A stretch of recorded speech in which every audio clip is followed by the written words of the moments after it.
வணக்கம். அன்பு பாகம் 4. உயிர்கள் மீது அன்பு. நாம் உயிர்கள் மீது அன்பு வைக்க வேண்டும். ஞானிகளும் மகான்களும் முனிவர்களும் பெரியோர்களும் உயிர்கள் மீது அன்பு காட்டி வாழ்ந்துள்ளார்கள்.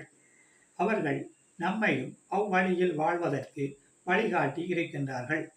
இதனை உணர்ந்து கொண்ட பாரதியார் சிறார்களுக்கு அன்பின் அவசியத்தை உணர்ந்து கற்றுக் கொடுக்கின்றார். கொத்தி திரியும் அந்த கோழி, அதை கூட்டி விளையாடு பாப்பா.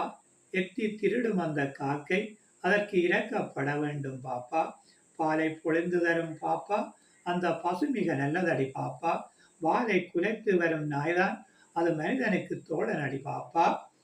வண்டி இழுக்கும் நல்ல குதிரை, நெல் வயலில் உழுது வரும் மாடு, அண்டி பிழைக்கும் நம்மை ஆடு, இவை ஆதரிக்க வேண்டுமடி பாப்பா என்று சிறார்களுக்கு உயிர்கள் மீது அன்பு வைக்க வேண்டியதன் அவசியத்தை பாரதியார் பாடலூடாக குறிப்பிட்டு விளக்கி இருக்கின்றார். கொத்தி திரிகின்ற கோழி சத்தான உணவாகிய முட்டையினை நமக்கு தருகின்றது. அத்தகைய கோழி மீது அன்பு காட்டி அதனை கூட்டி விளையாட வேண்டும். எத்தி திருடுகின்ற காக்கை தன் பசையின் நிமித்தமாகவே அதனை செய்கின்றது. அதன் மீது நாம் இரக்கம் காட்ட வேண்டும். பாலை தருகின்ற பசு சாதுவான மிருகம். அது கோமாதாவென போற்றப்படுகின்றது. யாவர்க்குமா பசுவிற்கு ஒரு வாயுரை என்பார் திருமூலர். எனவே இத்தகைய பசுவின் மீது அன்பு காட்டி அதற்கு உணவளிக்க வேண்டும். வாலை ஆட்டுகின்ற நாய் நன்றியுள்ள விலங்கு. அதற்கு நாம் உணவிட்டால் வாழ்நாள் முழுதும் அந்த நன்றியினை அது மறவாது இருக்கும்.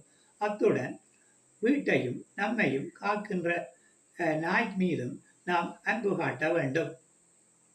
வண்டியில் நம்மை சுமந்து செல்கின்ற குதிரை மீதும் நாம் அன்பு காட்ட வேண்டும்.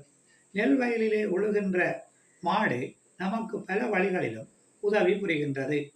இது நமக்கு செய்கின்ற உதவிக்கு நன்றி கூறும் முகமாக தை மாதம் மாட்டுப் பொங்கல் பொங்கி அதற்கு நன்றி கூறி அன்பினை வெளிப்படுத்துகின்றார்கள் தமிழர்கள்.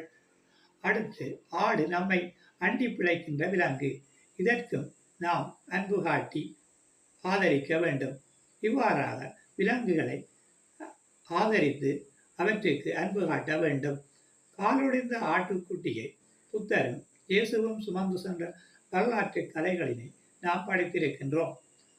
மழையில் நனைந்த பசுக்களை காப்பாற்ற கிருஷ்ணர் கோவர்த்தனகிரியை குடையாக பிடித்ததாக பாகவதம் குறிப்பிடுகின்றது. தாய்ப்பன்றி இறந்தமையால் வாடிய குட்டிகளுக்கு பாலூட்ட சிவபெருமான்